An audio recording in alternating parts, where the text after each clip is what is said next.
Assalamualaikum warahmatullahi wabarakatuh. A'udzubillahi minasyaitonirrajim. Bismillahirrahmanirrahim. Assalatu wassalamu ala asyrafil anbiya wal mursalin Sayyidina Muhammadin sallallahu alaihi wasallam wa ala alihi washabihi ajmain, amma ba'du. Pada kesempatan ini sekitar jam 20.39 ya, waktu Indonesia Barat, ini tanggal 31 Desember 2024, yang insya Allah besok 1 Januari 2025 ini biasanya disebut orang pergantian tahun atau malam tahun baru. Kita mau gunakan momentum perubahan tahun ini sebagai tahun baru sebagai momentum dakwah. Oleh karena itu, kita mau mendakwahkan Al-Quran surat Al-Hasyr surat 59 ayat 18 yang bunyinya Bismillahirrahmanirrahim. Ya ayyuhalladzina amanu ittaqullah wal tanzur nafsun ma qaddamat lighad wattaqullah innallaha khabirum bima ta'malun. Wahai orang-orang yang beriman, bertakwalah kepada Allah, dan hendaknya setiap orang memperhatikan apa yang telah diperbuatnya untuk hari esok, dan bertakwalah kepada Allah, sungguh Allah Maha mengetahui terhadap apa yang kamu kerjakan. Di sini kita diminta memperhatikan ma qaddamat, apa yang telah lalu. Sebagai pribadi, sebagai umat, sebagai bangsa-bangsa, mereka diminta memperhatikan masa lalu. Untuk apa? Inilah fungsi sejarah di dalam pandangan akidah Islam. Sejarah itu dipakai untuk mencermati apa yang dilakukan oleh umat di masa lalu, apakah dia benar atau salah, ada yang perlu diluruskan atau tidak. Begitu. Untuk apa? Supaya apa yang dikerjakan sekarang, yang direncanakan ke depan itu tidak terjadi kesalahan yang sama seperti yang dilakukan umat-umat di masa lalu.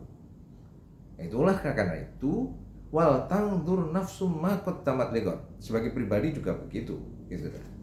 Memperhatikan apa yang sudah pernah dilakukan. Apakah itu dalam rel yang benar, atau ada kesalahannya, atau ada yang tidak tepat, dan seterusnya, supaya perencanaan ke depan itu tidak terjadi kesalahan yang sama. Nah, itu. Kita memperhatikan apa yang disampaikan Rasulullah di dalam satu hadis. Wa'mal lidunyaka ka'annaka ta'ishu abada. Berbuatlah kamu untuk duniamu seolah-olah engkau hidup selamanya.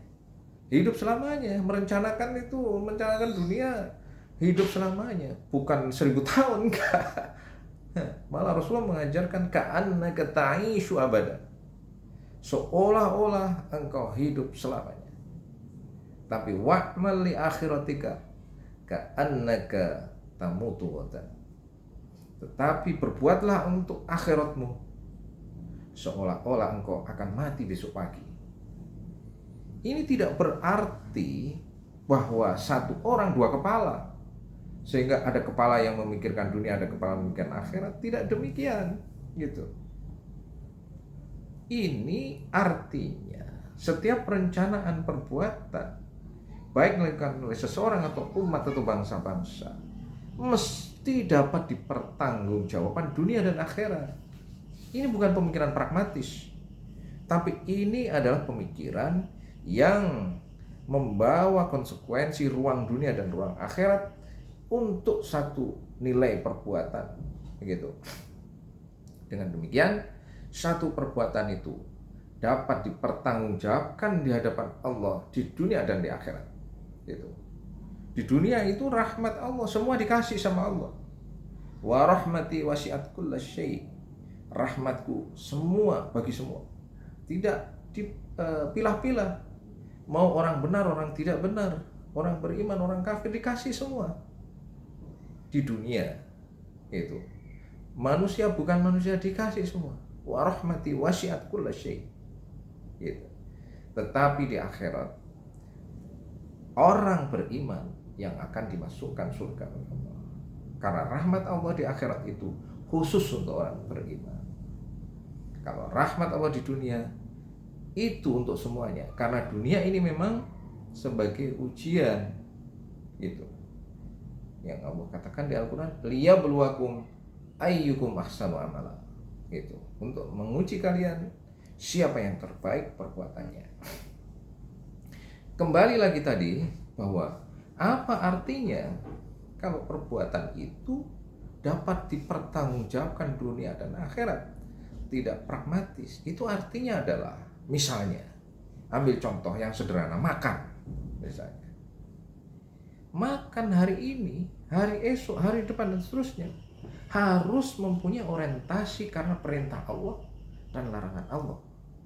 Dengan demikian makanannya itu mempunyai nilai rahmat Allah dunia, makanan yang baik dan dihalalkan oleh Allah, sehingga tidak hanya materi gitu, tetapi juga mengandung aspek kerohanian. Barangnya halal diperoleh dengan cara yang halal. Jadi hukum perbuatan dan hukum benda dipenuhi atas dasar ketundukan kepada Allah dan Rasulnya. Inilah yang memiliki aspek kerohanian. Kelihatannya sama-sama makan, tetapi hasilnya berbeda karena mempunyai nilai yang berbeda. Nah, begitu. Demikian juga seperti misalnya masalah ekonomi mikro gitu. Seorang profesi keuangan misalnya di bidang keuangan, kalau dia mengembangkan riba misalnya, maka dia akan diminta pertanggungjawaban di akhirat gitu. Tetapi ketika dia masuk kerja misalnya sampai istirahat siang, zuhur dia ingat sholat, dia sholat, kemudian dia ingat akhirat. Bukan ini artinya bahwa orang harus ingat berbuat dunia seolah-olah hidup selamanya, hidup untuk akhirat seolah-olah mati besok pagi. Bukan seperti itu. Itu sih namanya satu orang dua kepala itu gitu.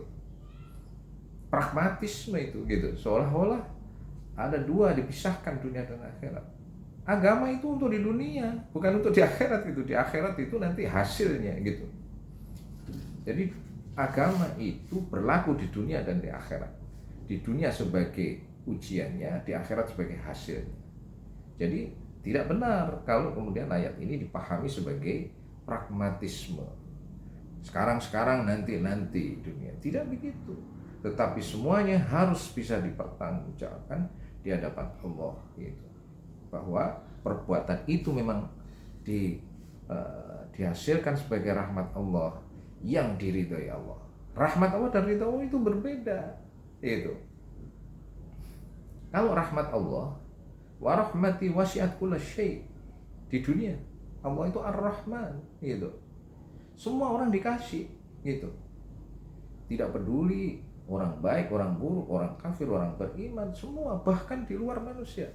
Wa rahmati wasi'at kulla syai', diberi oleh Allah. Allah memberi tidak berarti rela, tapi rela Allah, keridhaan Allah itu wa raditu lakumul Islam madina. Allah hanya rela dengan Islam. Oleh karena itu kerelaan Allah kaitannya dengan Islam. Tapi kalau rahmat Allah kepada semuanya. Jadi jangan dicampur adukkan. Ini dua hal yang berbeda. Karena itu penting dalam mencari rahmat Allah dengan berusaha sekuat tenaga untuk mendapatkan ridho Allah. Karena ridho Allah harus diperjuangkan.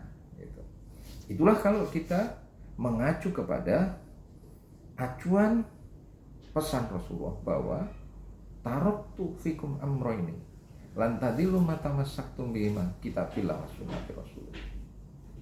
Aku tinggalkan kepadamu dua perkara. Jika engkau pegang keduanya tidak akan sesat selamanya, yaitu kitab Allah dan Rasulnya. Itulah closing statementnya.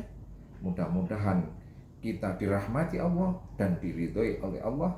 Karena waraditu lakumul Islam madina, itulah closing statementnya. Assalamualaikum warahmatullahi wabarakatuh.